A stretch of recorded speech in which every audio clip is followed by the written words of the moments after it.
Eric Gámez García. ¿Tu nombre? Bernal Gámez Castro. In the ruthless world of cartels, even the most feared bosses aren't safe from betrayal and brutal attacks. We are going to tell you chilling stories of gangs who took down cartel bosses on camera, gruesome scenes that expose the deadly lengths these groups will go to. From El Cholo's brutal execution to El Pozolero, known as the Stew Maker, who horrifyingly dissolved victims in acid but ultimately met a violent fate himself. There are some dark tales of power and revenge. Killing of El Cholo.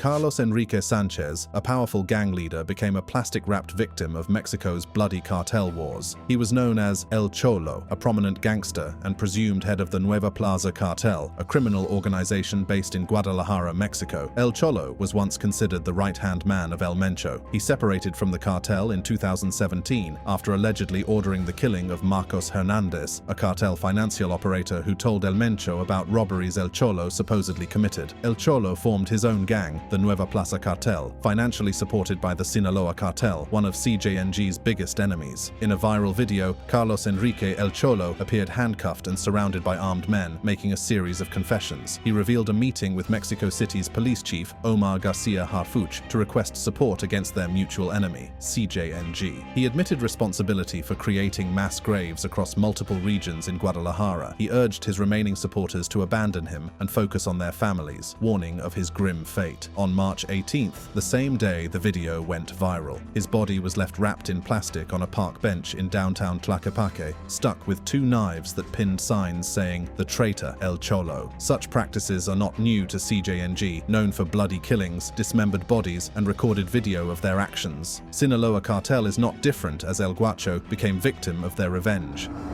Murder of El Guacho.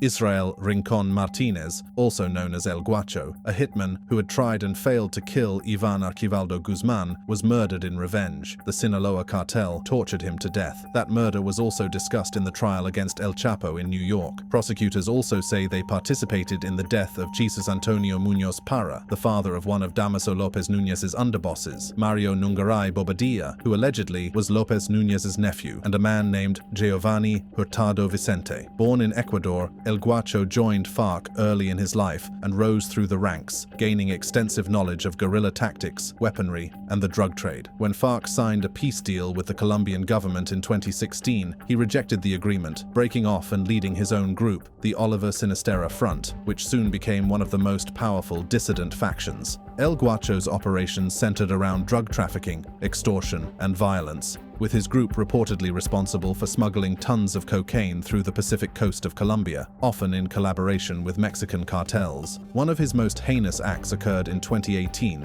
when his group kidnapped and killed 3 Ecuadorian journalists from the newspaper El Comercio, who were investigating the violence along the border. This brutal act shocked both Ecuador and Colombia and led to a joint effort to track him down. El Guacho's influence in the region and his disregard for life earned him the reputation of one of the most feared and ruthless cartel leaders operating in the borderlands. The next one on our list is El Pollo, the leader of CJNG cartel who died suspiciously. Death of El Pollo.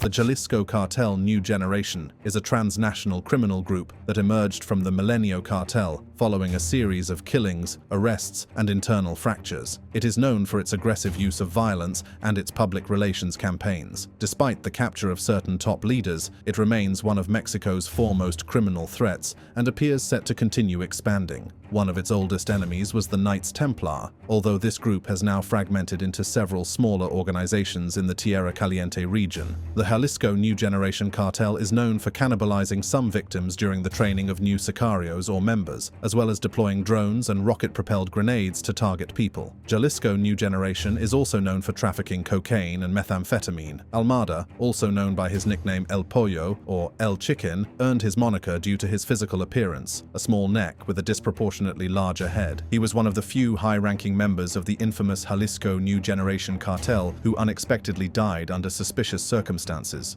Known for his deep involvement in the cartel's operations, Almada played a significant role in the CJNG's drug trafficking, territorial expansion, and brutal enforcement tactics. Almada's death is particularly notable because he was one of 3 high-ranking CJNG leaders who met a similar fate within a short time frame. This strange pattern of suspicious deaths has fueled speculation. Some believe it could be due to an internal purge orchestrated by El Mencho himself, who is known for his ruthless management style and for eliminating any perceived threats or disloyalties within his organization. Others suspect that these deaths might be linked to rival cartels seeking to destabilize the CJNG by targeting key figures in its leadership. The CJNG is currently led by Nemesio Oseguera Ramos, alias El Mencho. The US government has offered a reward of $10 million for information leading to his arrest, one of the highest bounties ever offered. While El Pollo became a victim of El Mencho, the murder of Ramon Arellano Felix resulted in a war between two cartels.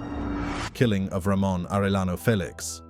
Ramon Arellano Felix was one of the leaders of the Mexican Tijuana cartel. He was the brother of Benjamin Arellano Felix, and his murder of Sinaloa cartel member Rayo Lopez led to war breaking out between the two cartels. Arellano Felix was killed by the Sinaloa cartel in Mazatlan in 2002. Arellano Felix was a friend of Joaquin Guzman Loera, known as El Chapo, and the two smuggled cocaine and marijuana into the United States. However, he angered Guzman when he refused to do business with him due to Guzman's status as an associate of the Guadalajara cartel and his lack of boss status. Guzman smuggled cocaine under the brothers' noses, and he also sent a drunken Rayo Lopez to represent him at a party in Tijuana, leading to Arellano Felix shooting Lopez in the head. This started a war between the Tijuana cartel and the Sinaloa cartel, and Arellano Felix narrowly survived assassination in the Avenida Revolucion ambush. The Arellano Felix brothers fought a brutal war against the Sinaloa cartel, killing the family of El Güero, El Chapo's lieutenant. While El Chapo was locked away in prison during the late 1990s, the Arellano Felix brothers engaged in a spree of killings targeting civil servants such as Ernesto Ibarra. El Chapo escaped from prison in 2001, and he teamed up with Ismael Zambada Garcia with the goal of killing the Arellano Felix brothers. On 10th of February 2002, Arellano Felix and Alhambra waded through a parade crowd with pistols, hoping to search the crowd and find Zambada Garcia. Tirado, who was ordered to stay behind and cover their escape route, distracted Ramon by shouting his name. As Ramon Arellano Felix and Alhambra turned around, two hitmen opened fire on the two men with handguns, shooting them several times. They both died on the sidewalk, and the panicked parade crowd dispersed. Our list continues to El Maro, who threatened his enemies through a video message, but he didn't know his own end was near.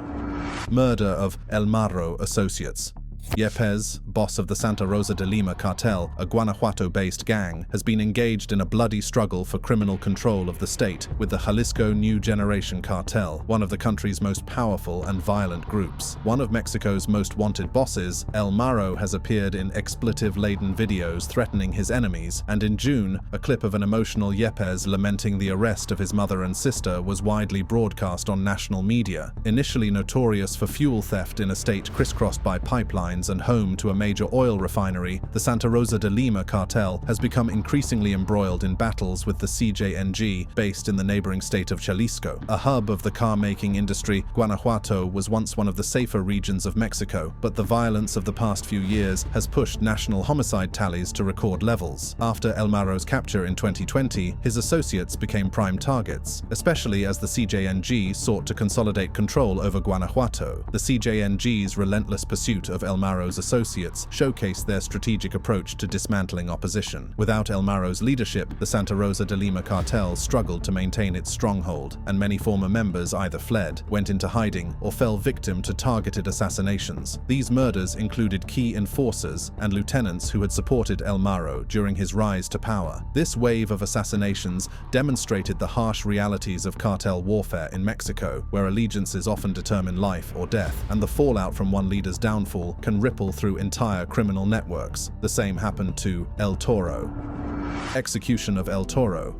El Toro, whose real name was José Antonio Gargallo, was a fierce and brutal figure within the Mexican cartel landscape. Known as the Bull for his unyielding aggression and larger-than-life reputation, Gargallo held a powerful position within the Gulf Cartel, operating across central Veracruz. Gargallo, around 40 years old at the time of his death, had a ruthless reputation and a violent history that had earned him both respect and fear within the cartel and beyond. His life came to a violent end after a major clash with the powerful Jalisco New Generation cartel Cartel, a rival organization known for its brutal tactics and widespread influence. During this confrontation, Gargalo took no fewer than 17 bullets, a testament to the intensity of the firefight. His death was as ruthless as the violence he had often inflicted. One of the bullets hit him between the eyes at close range, marking the final personal touch in an otherwise chaotic exchange of fire. Known for his scarred face and intimidating presence, he was often seen patrolling the streets in a pickup truck, with armed sentries wielding automatic rifles ready to protect him at any cost. These patrols were both a symbol of his power and a warning to any rivals daring to challenge his position. The conflict between the Gulf Cartel and CJNG in Veracruz had long been brutal, with both sides vying for control over drug trafficking routes, fuel theft operations, and territory. Gargalo's death was not just a blow to the Gulf Cartel, but also a clear statement by CJNG. By targeting him so publicly, CJNG made it evident that they were committed to eliminating high-profile adversaries and asserting dominance across Veracruz. El Toro fought fiercely against rivals throughout his life, his face bearing the brutal scars of endless battles. Another cartel leader, Francisco Rafael Arellano Felix, met a similarly violent fate, but in an unusually dramatic manner.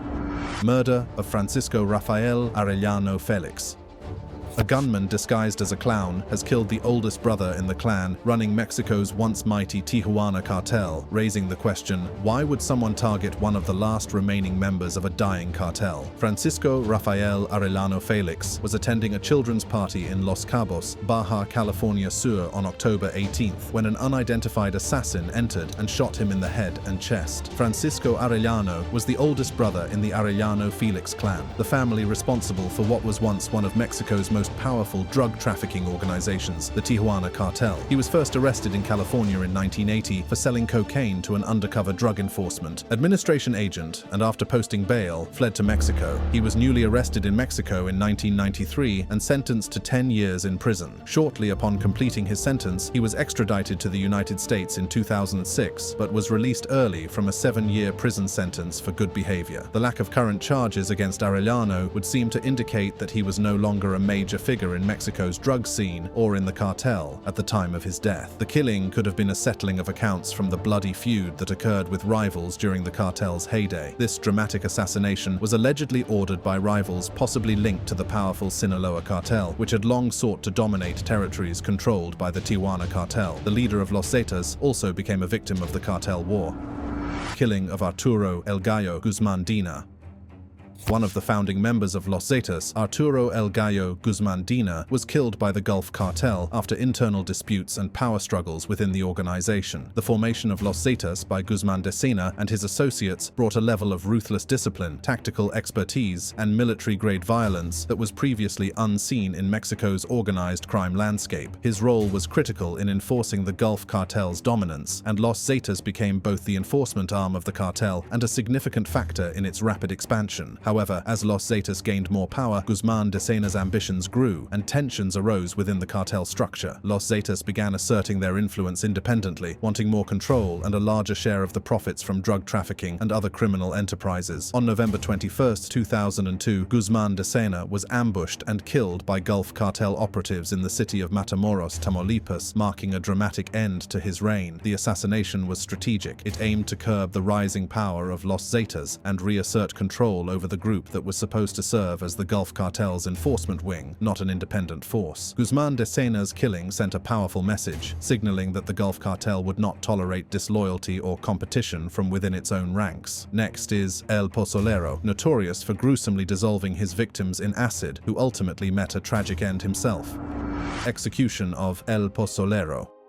Santiago Mesa Lopez, known as El Pozolero, a Mexican stew made with hominy, chicken, pork, and vegetables, admitted to dissolving at least 300 bodies in acid for a Tijuana drug cartel. He confessed to earning $600 per week to submerge cadavers in a tub filled with acid and sodium hydroxide while stirring the bodies for 8 hours until everything but the teeth, nails, and some bone fragments dissolved. His association with the Tijuana cartel and the Arellano Felix family eventually led to his becoming a target himself. In the mid-2000s, the Sinaloa Cartel, under the leadership of Joaquin El Chapo Guzman, launched an all-out war to gain control over Baja California's lucrative drug trafficking routes. Sinaloa operatives sought to eliminate those who remained loyal to the Arellano Felix family, and Meza was a high-priority target due to his knowledge of the cartel's internal operations and his integral role in their cover-ups. As violence escalated between the two cartels, Meza went into hiding, fearing both law enforcement and the Sinaloa cartel, whose operatives ruthlessly hunted down Tijuana cartel associates. The intense rivalry left no room for Meza to maneuver, and in 2009 he was eventually captured by Sinaloa operatives. While the story of Santiago Meza Lopez remains a dark chapter in the world of organized crime, the fate of Juan Jesus Guerrero Chapa was equally grim.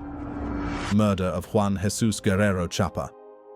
Juan Jesus Guerrero Chapa was the personal attorney of Osiel Cardenas Guillen, the former head of the Gulf Cartel. Guerrero Chapa was shot dead on the evening of 22nd of May 2013 as he shopped with his wife in a smart open-air precinct near Dallas-Fort Worth International Airport. His murder was a meticulously orchestrated hit carried out by men working for a revenge-driven cartel boss. It was the swift and bloody climax to a painstaking search for the Mexican citizen who lived with his family in a mansion bought under an alias in the wealthy enclave of South Lake. The hunt began in 2011. Assistant U.S. Attorney Joshua Burgess said in a federal courtroom in downtown Fort Worth during opening statements in the trial of two men accused of involvement in the killing. Guerrero Chapa, once a powerful figure within the Gulf Cartel, had been living in the U.S. under an alias and cooperating with U.S. authorities as an informant. However, he had enemies. A man known as El Gato, a high-ranking cartel figure, blamed Guerrero Chapa for his father's death and sought revenge. Los Zetas, the paramilitary wing of the Gulf Cartel, were also angered by Guerrero's cooperation with law enforcement, further fueling the cartel's pursuit. In court, prosecutors described how Jesus Gerardo Ledesma Cepeda, his cousin Jose Luis Cepeda Cortez, and Ledesma's son meticulously tracked Guerrero Chapa using GPS devices and cameras to locate him. The men worked as hunting guides, with Ledesma Cepeda allegedly coordinating the operation from a distance while his son monitored from a coffee shop. On the day of the killing, a masked gunman exited an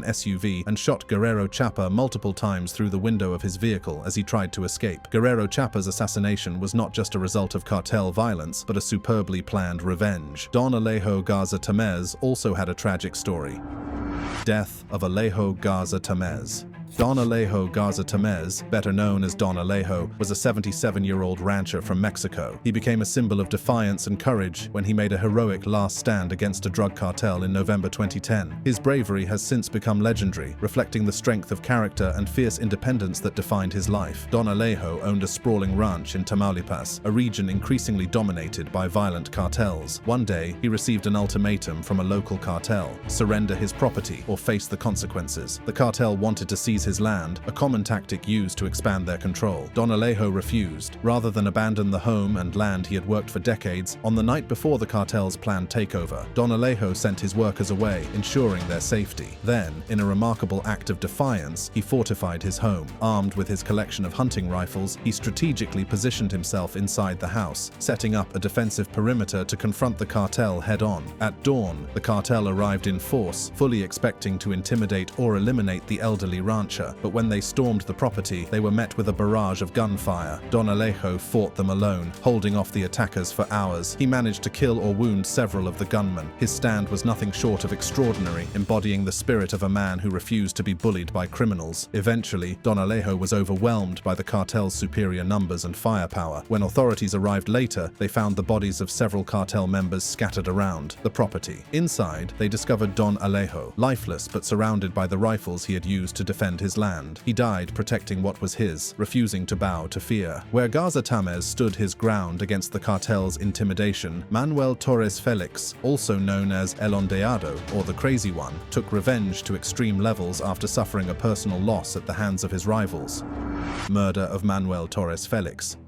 Manuel Torres Felix, also known as LM1 or El Ondeado, was a Mexican drug lord and high-ranking leader of the Sinaloa cartel. A pivotal event in April 2008 marked a turning point in his life. His son, Anastasio Torres Acosta, was assassinated in an ambush orchestrated by the rival Beltran Leyva cartel. The attack left Anastasio dead, while Torres Felix's daughter, Alondra, aged 4, and his sister-in-law, Sandra Rivas Heredia, were both injured. The gunman left a chilling message at the scene, signed on behalf behalf of Arturo Beltran Leyva and his allies, Los Zetas, taunting Torres Felix and signaling the deepening conflict between rival factions. According to the reports, this event made him go crazy. Devastated by the loss of his son, he sought brutal revenge, capturing and torturing those he held responsible. This act of retribution fueled a violent cartel war in Sinaloa, marking the start of a period of intense bloodshed. His erratic behavior and increasingly violent methods earned him the moniker El Ondeado, a reflection of his perceived instability and the deadly force he unleashed in the aftermath of his son's death. As a high-ranking figure within the Sinaloa cartel, Torres Felix became a key enforcer for Ismael El Mayo Zambada and Joaquin El Chapo Guzman. Under his command, countless killings were attributed to his forces, solidifying his reputation as one of Sinaloa's most dangerous traffickers. His notoriety only grew as the body count rose, and the once personal tragedy became a catalyst for a broader cartel war. Torres Felix's reign came to an end on October 13, 2012, in a violent gun battle in Oso Viejo, Culiacan. After his death, his body was heavily guarded by the military to prevent any attempts by his associates to reclaim it. In the aftermath of the confrontation, authorities seized significant caches of weapons and ammunition, underscoring the level of firepower Torres Felix had at his disposal. Next, we have Nazario Moreno Gonzalez, who led two of Mexico's most violent cartels, spreading fear with his brutal and cult-like tactics until he was killed in a shootout in 2014.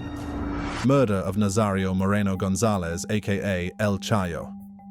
Nazario Moreno Gonzalez, known as El Chayo or the Craziest One, led two of Mexico's most violent cartels, La Familia Michoacana and the Knights Templar. He blended religious fanaticism with brutal violence, creating a cult-like following. El Chayo preached Christian values to his cartel, distributing Bibles he authored that mixed morality with justifications for violence. He was falsely reported killed in a confrontation with security forces in 2010, and this claim was debunked when on March 9, 2014, government officials confirmed his death. El Chayo was a high-profile drug trafficker who had experience working with the Milenio cartel before leading the Familia Michoacana. El Chayo's Familia Michoacana was also involved in kidnapping, extortion, as well as racketeering. Despite portraying himself as a protector, Moreno orchestrated terror across Michoacan, demanding absolute loyalty and punishing defiance with death. Under his leadership, La Familia Michoacana committed gruesome killings, often leaving mutilated bodies in public to intimidate rivals and authorities. His brutality extended to civilians and officials, including a young federal officer, Martin Mireles, who was tortured and killed in retaliation. Despite being a leader of Familia Michoacana, El Chayo was rumored to have begun working for splinter group the Knights Templar, which counted Servando Gomez, alias La Tuta, among its top leaders, after his reported death in 2010. While El Chayo ruled with a mix of religious fanaticism and terror, others, like Juan Jesus Guerrero Chapa, were hunted down for betrayal. Guerrero Chapa's assassination was not just a result of cartel violence, but a meticulously planned revenge, highlighting the long reach of these criminal organizations. Marcos Arturo Beltran Leyva shared the same story. Killing of Marcos Arturo Beltran Leyva. Marcos Arturo Beltran Leyva was a Mexican drug lord who, alongside his brothers, founded and led the Beltran Leyva cartel. Prior to founding his own organization, Beltran Leyva was a long-time high-ranking member of the Sinaloa cartel. The Beltran Leyva cartel was founded and named after the brothers Arturo, Alfredo, Alberto, Carlos, and Hector Beltran Leyva after they separated from the Sinaloa cartel, which was led by Joaquin Guzman Loera, aka El Chapo. His influence had penetrated deep into the Attorney General of Mexico office by bribing Mexico's former drug czar Noé Ramirez Mandujano and other top-ranking officials. Ramirez Mandujano, who was the head of the country's top organized crime unit CIEDO, received $450,000 per month to tip them off on how, when, and where any actions or operations against them would be taken. On December 11, 2009, in Ahuatepec, Morelos, a town bordering Cuernavaca, Arturo Beltran Leyva held a Christmas party at a house located in one of the most luxurious gated communities in Cuernavaca. He hired artists such as Ramon Ayala and Los Cadetes de Linares and more than 20 prostitutes to entertain his guests. Arturo Beltran Leyva and 3 gunmen were killed during that party. The Mexican government had listed Arturo Beltran Leyva as one of its 24 most wanted drug lords and had offered us $2.1 million reward for his capture before his death. Our list ends with Heriberto Lascano, the most feared leader of Los Zetas, who lost his life in a terrible gunfight. Murder of Heriberto Lascano.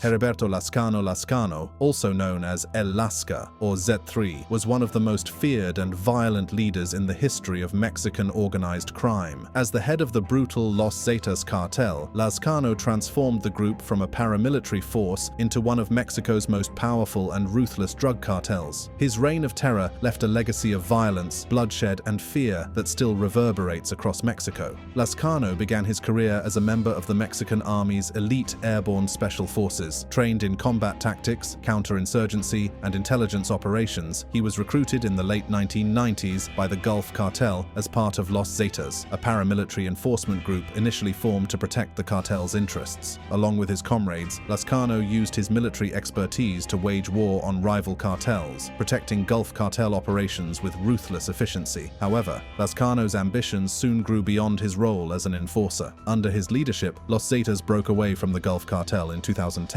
becoming an independent and highly dangerous criminal organization. Unlike traditional cartels that primarily focused on drug trafficking, Los Zetas diversified their operations, involving themselves in kidnapping, human trafficking, and oil theft, all while continuing to expand their drug trade. Lascano earned a reputation for unparalleled brutality. Los Zetas became infamous for their horrific violence, including mass executions, public beheadings, and torturing enemies. Lascano instilled fear through sheer savagery, with massacres such as the slaughter of 72 migrants in San Fernando, Tamaulipas in 2010, where migrants who refused to work for the cartel were systematically executed. This event shocked the nation and solidified Los Zetas' image as a terror group that thrived on creating chaos. Lascano became known for using a torture method known as La Paleta, in which victims were stripped naked and brutally beaten with a board. A reporter also recalls that Lascano reportedly tied a man to a tree and beat him until he broke his legs, and then left him tied to the tree for 2 or 3 days until he died. However, his violent reign came to an end on October 7, 2012. Lascano was killed in a gunfight. Following his death, his body was stolen from a funeral home by armed men, further fueling the mystery surrounding his life and death. So, which of these cartel bosses met the most tragic end in your opinion? Let us know in the comments. And if you want to see more shocking prison stories, click on the card displayed on your screen for more intriguing videos. Stay tuned for more chilling content.